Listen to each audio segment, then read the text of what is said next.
Hello दोस्तों, नमस्कार। स्वागत है आप सभी का एजुकेशन मंत्रा में। दोस्तों, 69,000 शिक्षक भर्ती पर एक बार चर्चाओं का बाजार फिर से गर्म हो चुका है।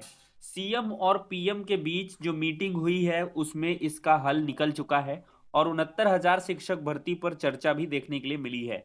दोस्तों, 6 लाख नए बीएड बेरोजगारों को कोई भर्ती नहीं मिली है और 1,42,000 पदों पर शिक्षक भर्ती की मांग की जा रही है, वो भी प्राथमिक शिक्षा विभाग में। और दोस्तों, सुप्रीम कोर्ट में 69,000 शिक्षक भर्ती मामले की सुनवाई होने वाली है। तो चलिए दोस्तों, इन डिटेल सारी अपडेट्स को समझ लेते हैं। तो चलिए दोस्तों, वीडियो को शुरू करते हैं। तो दोस्तों, यहां पर देख सकते हैं 69,000 शिक्षक भर्ती मामले पर मोदी और योगी के बीच चर्चा। अचानक दिल्ली पहुंचे सीएम। उपचुनाव से पहले भर्ती विवाद का हल निकाल ओबीसी को संदेश देने की कोशिश की जाएगी। उपचुनाव पर भी चर्चा हुई है और पीएम मोदी को योगी ने महाकुंभ का न्योता भी दिया है। दोस्तों, देखा जाए तो उत्तर प्रदेश के सीएम योगी आदित्यनाथ रविवार को अचानक राजधानी दिल्ली पहुंचे और प्रधानमंत्री नरेंद्र मोदी के साथ बैठक की। प्रधानमंत्री आवास पर करीब 1 घंटे बैठक चली है और दोनों नेताओं के बीच विधानसभा की 9 सीटों पर होने वाले उपचुनाव और अगले साल जनवरी में होने वाले महाकुंभ की तैयारियों पर चर्चा भी हुई है। दोस्तों, सीएम योगी ने पीएम को महाकुंभ में आने का न्योता भी दिया है और सूत्रों का कहना है कि इस दरमियान प्रदेश में 69,000 शिक्षक भर्ती मामले में उपजे विवाद का राजनीतिक हल निकालने पर भी चर्चा हुई है। दोस्तों, पीएम से मुलाकात के बाद सीएम ने पार्टी अध्यक्ष जेपी नड्डा से उनके आवास पर मुलाकात भी की है।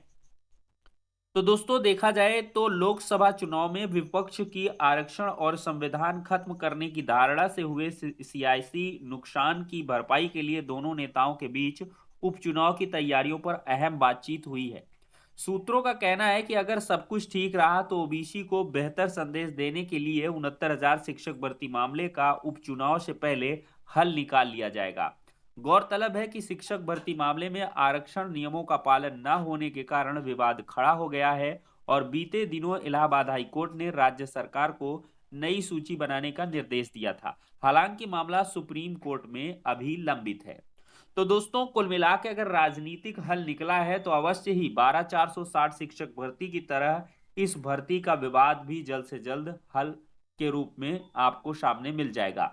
अगर ऐसा होता है तो ये बहुत अच्छा हो जाएगा और 69,000 शिक्षक भर्ती का मामला हमेशा के लिए क्लोज हो जाएगा। जैसा कि 12,460 शिक्षक भर्ती का मामला कई वर्षों तक चला था, ठीक इसी प्रकार से 4 साल गुजर चुके हैं और 69,000 शिक्षक भर्ती का मामला अंत होने का नाम नहीं ले रहा। दोस्तों, सुप्रीम कोर्ट की अगर अपडेट देखें तो 69,000 शिक्षक भर्ती मामले में सुप्रीम कोर्ट 12 को सुनवाई संभव है।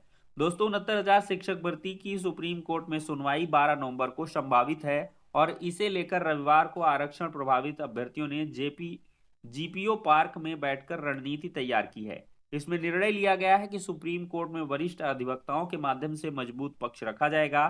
पिछड़ा दलित संयुक्त मोर्चा के प्रदेश अध्यक्ष सुशील कश्यप ने बैठक में कहा कि पिछले 4 साल से आरक्षण प्रभावित अभ्यर्थियों के लिए सभी त्योहार फीके जा रहे हैं। वे आर्थिक तंगी की वजह से कोई त्योहार नहीं मना पा रहे हैं। प्रदेश सरकार से पिछले 4 साल से इस भर्ती में न्याय की भीख मांग रहे हैं, लेकिन प्रदेश सरकार इस मामले को उलझाकर लंबा खींचना चाहती है ताकि आरक्षण पीड़ित अभ्यर्थी थक जाएं और इस केस से हट जाएं।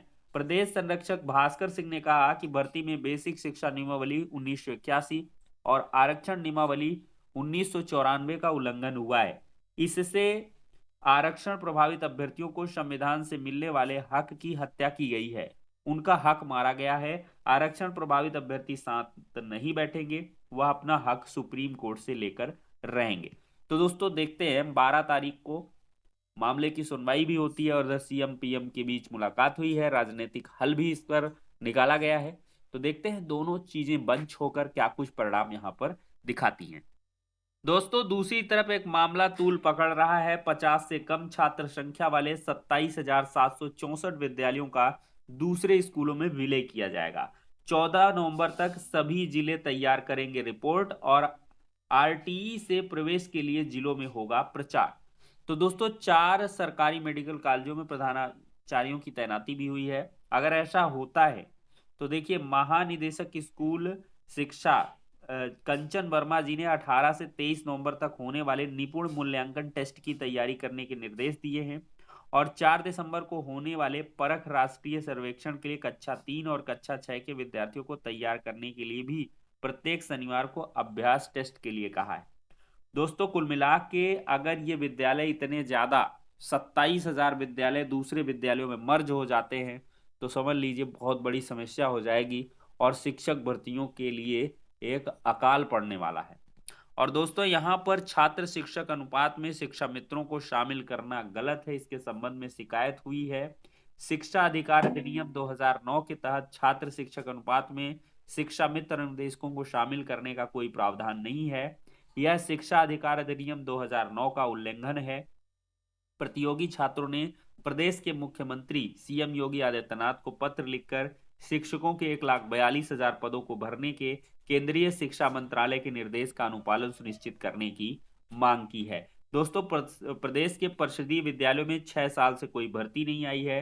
डीएलएड मोर्चा के प्रदेश अध्यक्ष और इलाहाबाद विश्वविद्यालय के छात्र नेता रजत सिंह और अन्य प्रतियोगी छात्रों ने सीएम योगी आदित्यनाथ को प्रेषित पत्र में केंद्रीय शिक्षा मंत्रालय द्वारा हाल में जारी निर्देश का जिक्र करते हुए मांग की है कि यूपी में प्राइमरी स्तर पर शिक्षकों के 1,42,000 पदों को जल्द से जल्द विज्ञापन के माध्यम से भरा जाए। बाकी दोस्तों बसपा सुप्रीमो मायावती जी ने विरोध किया है, परिषदीय स्कूल बंद करने से गरीबों के बच्चों का नुकसान होगा। बसपा सुप्रीमो देखिए मायावती ने राज्य सरकार से 50 से कम छात्र संख्या वाले प्राथमिक विद्यालयों को बंद करने के फैसले को गलत करार देते हुए कहा है कि ऐसे में गरीब बच्चे आखिर कहां पढ़ेंगे। उन्होंने रविवार को सोशल मीडिया एक्स पर लिखते हुए कहा है कि राज्य सरकार 50 से कम छात्र वाले बदहाल 27,764 परिषदीय प्राथमिक और उच्च प्राथमिक विद्यालयों को बंद करने के बजाय जरूरी सुधार करके उन्हें बेहतर बनाने का उपाय करना चाहिए। यूपी व देश के अधिकतर राज्यों में खासकर प्राइमरी और सेकेंडरी शिक्षा का बहुत ही बुरा हाल है। इस कारण गरीब परिवार के करोड़ों बच्चे अच्छी शिक्षा तो दूर सही शिक्षा से भी लगातार वंचित हैं। उन्होंने कहा है कि ओडिशा सरकार द्वारा कम छात्र संख्या वाले स्कूलों को बंद करने का फैसला अनुचित है। सरकार को इस प्रकार की गरीबी व जन विरोधी नीतियों का परिणाम है कि लोग निजी स्कूलों में अपने बच्चों को पढ़ाने के लिए मजबूर हो रहे हैं। जैसा कि सर्वे से स्पष्ट है, लेकिन सरकार द्वारा शिक्षा पर समुचित धन व ध्यान देकर इनमें जरूरी सुधार करने के बजाय इनको बंद करना ठीक नहीं है। तो ओडिशा सरकार नहीं, यहाँ पर उत्तर प्रदेश सरकार होगा। और दोस्तों टेस्ट क्रिकेट में एक बहुत ही शर्मनाक हार भारत को मिली है पिछले 92 साल का। देखिए पिछले कुल 147 साल के टेस्ट इतिहास में जो नहीं हुआ वह संडे को हो गया।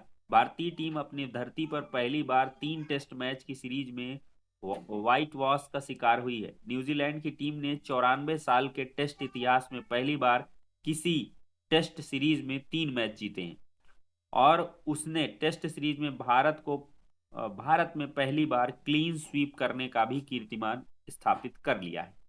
दोस्तों अपनी धरती पर टेस्ट के 12 सालों से अजेय और न्यूजीलैंड से सीरीज कभी नहीं हारने वाली भारतीय टीम मुंबई में 147 रन का टारगेट भी हासिल नहीं कर पाई। कीवी स्पिनर्स ने भारतीय 11 को 121 रन पर समेट दिया। भारतीय टीम से सिर्फ ऋषभ पंत 64 रन 57 गेंद ने चुनौती दी। उनके अलावा सिर्फ 2 बैटर दोहरे अंक में पहुंच सके हैं। बहुत ही शर्मनाक और बहुत ही दिल दहला देने वाली ये खबर है। कीवी फिरकी से टर्न हो गया टीम इंडिया का टेस्ट इतिहास। इतनी शर्मनाक हार और समझ लीजिए क्या कुछ कहा जाए। इन्होंने वर्ल्ड कप भी यहीं पर हारा। अब देखिए टेस्ट चैंपियनशिप में फाइनल में जाने की भी राह इनकी बहुत मुश्किल हो चुकी है।